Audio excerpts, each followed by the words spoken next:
नमस्कार। देश और दुनिया की तमाम फटाफट खबरों में आपका स्वागत है। खबरों के लिए आपसे निवेदन कि यदि आपने हमारे चैनल को सब्सक्राइब नहीं किया तो कृपया करके आपके अपने चैनल को सब्सक्राइब कर लें।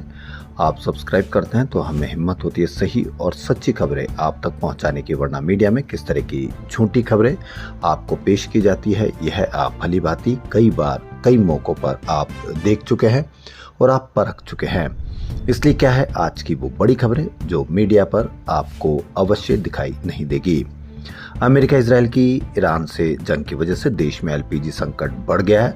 मध्य प्रदेश, उत्तर प्रदेश, पंजाब, चंडीगढ़, हरियाणा और राजस्थान सहित अन्य राज्यों में सिलेंडर के लिए सुबह से ही गैस एजेंसियों और गोदामों पर लाइनें लग गई है। हो सकता हो कि इनको किस तरह से बदनाम नहीं किया गया हो मीडिया पर, इसकी आप समझदारी समझिए मीडिया की या उसका एहसान समझिए, वरना हो सकता है कि इनको इतना बदनाम कर दिया जाए कि ये लोग किसी के बहकावे में आके, भड़कावे में आके इस तरह की लाइनें लगा रहे हैं जबकि इनके घर पर सिलेंडर है। तो इसलिए मीडिया ने इन पे एक रहम किया है कि इनको बदनाम नहीं किया। एलपीजी संकट के कारण गैस सिलेंडर की कालाबाजारी भी बढ़ गई। 950 रुपए में आने वाला घरेलू गैस सिलेंडर 3500 रुपए और 2000 रुपए के कॉमर्शियल सिलेंडर ब्लैक में 5000 रुपए में बेचा जा रहा है। यूपी में एलपीजी के लिए लोग परेशान है। छठे दिन भी गैस एजेंसियों के बाहर लंबी लंबी लाइनें लगी है। बुकिंग के बाद भी लोगों को समय पर सिलेंडर नहीं मिल पा रहा है। कानपुर में सुबह 9 बजे एक एजेंसी के बाहर आज गैस नहीं मिलेगी का नोटिस देकर लोगों ने हंगामा कर दिया। पूरे राजस्थान में एलपीजी के लिए लोग परेशान हैं। रसोई में चूल्हे तक नहीं जल रहे। गैस गोदाम के बाहर लाइन लगी है। वहां के स्टाफ से ग्राहकों की तकरार हो रही है। ऐसा ही हाल सीएनजी एलपीजी स्टेशन का भी है। ऑटो वालों को 1-1 किलोमीटर लंबी लाइनों में लगना पड़ रहा है। पूरी रात स्टेशन के बाहर गुजारनी पड़ रही है, फिर भी पर्याप्त एलपीजी नहीं मिल पा रही। मीडिया इस तरह से इन लोगों को बदनाम नहीं कर रहा, ये बहुत राहत की खबर है, वरना इनको इतना बदनाम कर दिया जाता आम आदमी के नज़र में, आम आदमी को झूठी खबर दिखाकर कि आम आदमी इनके खिलाफ हो जाता, क्योंकि आए दिन इस तरह के खिलाफ मीडिया करता रहा है।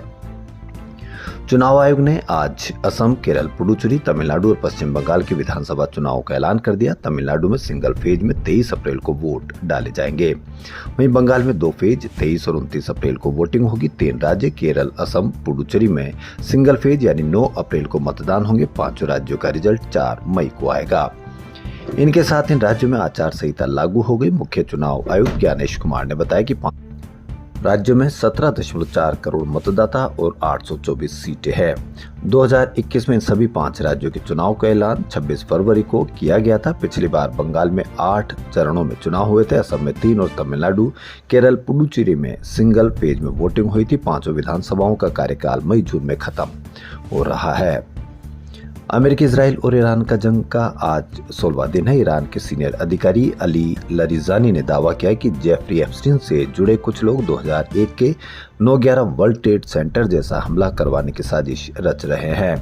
उन्होंने कहा कि इसका आरोप ईरान पर डालने की कोशिश की जा सकती है। ईरान ऐसे किसी आतंकी हमले का समर्थन नहीं करता। उसका अमेरिकी जनता से कोई युद्ध नहीं है। बता दें कि जेफरी एप्स्टीन एक यौन अपराधी था जिसने 2019 में जेल में आत्महत्या कर ली थी। उस पर नाबालिग लड़कियों के यौन शोषण के आरोप थे। अमेरिका के जस्टिस डिपार्टमेंट ने बीते कुछ महीनों में एप्स्टीन से जुड़ी कई फाइलें सार्वजनिक की है।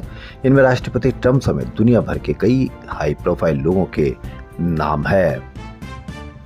अमेरिका, इजराइल और ईरान जंग का 16वां दिन। इसी बीच इजराइल लगातार लेबनान पर भी हमले कर रहा है। इसी वजह से करीब 8 लाख लोग घर छोड़ने को मजबूर हुए। अल जजीरा के अनुसार इनमें 2 लाख से ज्यादा बच्चे हैं। दुबई के बाजार, समुद्र तट, वाटर फ्रंट इलाके आमतौर पर पर्यटकों से भरे रहते हैं, लेकिन इस बार पर्यटन के व्यस्त मौसम में भी यहाँ असामान्य सन्नाटा दिखाई दे रहा है। ईरान के साथ चल रहे युद्ध का असर पूरे क्षेत्र पर पड़ने लगा है। ईरान ने यूएई में कई जगहों पर हमला किया। इस वजह से देश की सुरक्षित पर्यटन स्थल वाली छवि पर भी असर डाला है। इस वजह से दुबई के कई लोकप्रिय पर्यटन स्थल जैसे दुबई क्रीक के किनारे स्थित अल सीफ वाटरफ्रंट मार्केट और बुर्ज अल अरब जैसे लग्जरी होटलों के पास के समुद्र तटों पर आम दिनों की तुलना में काफी कम पर्यटक दिखाई दे रहे हैं।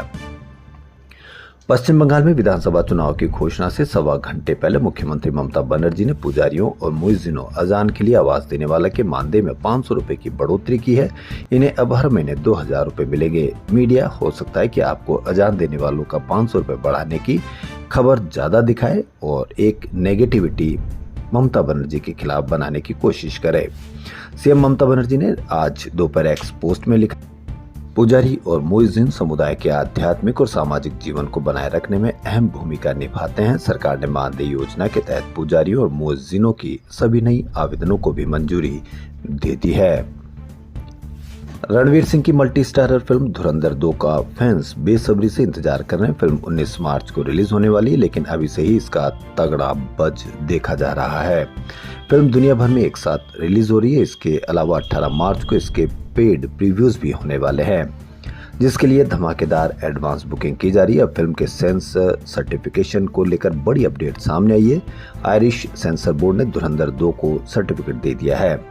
इससे फिल्म के बारे में कुछ अहम जानकारियां सामने आई है। आयरिश फिल्म क्लासिफिकेशन ऑफिस यानी आयरिश सेंसर बोर्ड ने रणवीर सिंह की फिल्म को 18 रेटिंग दी है। इसका मतलब यह है कि इस फिल्म को सिर्फ एडल्ट ही देख सकते हैं। आंध्र प्रदेश के चित्तूर जिले में एक ऐसा दर्दनाक घटना सामने आई जिसने पूरे इलाके में हड़कंप मचा दिया। एक ही परिवार के 4 लोगों की मौत हो गई। उनकी मौत किसी हादसा या फिर बीमारी में नहीं हुई, बल्कि एक गैस में दम घुटने से हुई है, जो कि एक रंगहीन और गंधहीन होती है। इस घटना से इलाके में गम का माहौल है। सूचना मिलते ही मौके पर पहुंची पुलिस ने चारों शवों को कब्जे में लेकर पोस्टमार्टम के लिए भेज दिया। जानकारी के अनुसार घटना पुंगनूर के त्याग राजू स्ट्रीट इलाके की, जहां के रहने वाले एक व्यक्ति ने अपनी बाइक के इंजन के कुछ हिस्सों की मरम्मत करवाई। काम पूरा होने के बाद वह बाइक लेकर घर लौट आया। इस दौरान मैकेनिक ने उसे सलाह दी थी कि इंजन के नए पार्ट्स को ठीक से सेट करने के लिए उसे कुछ समय तक लगातार चलाना होगा। इसी बात को मनाते हुए या मानते हुए उसने कुछ ऐसा किया जिससे उसका परिवार ही खत्म हो गया। बहुजन समाज पार्टी के जन्मदाता और संस्थापक श्री काशीराम की जयंती है। इसी दौरान देश भर में उनको श्रद्धांजलि देने का सिलसिला जारी है। काशीराम के लिए सांसद कांग्रेस के राहुल गांधी ने भारत रत्न की मांग की है। एक्स पर एक पोस्ट में राहुल गांधी ने काशीराम के लिए प्रधानमंत्री से भारत रत्न की मांग की है। राहुल गांधी ने एक्स पर कहा, भारत सरकार से सामाजिक न्याय के महान योद्धा और बहुजन चेतना के दिशा निर्देश मान्यवर काशीराम जी को भारत रत्न से सम्मानित करने की मांग करता हूं।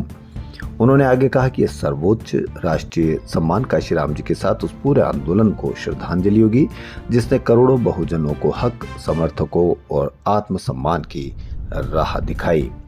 तो देश और दुनिया की तमाम फटाफट खबरों में फिलहाल इतना ही। धन्यवाद।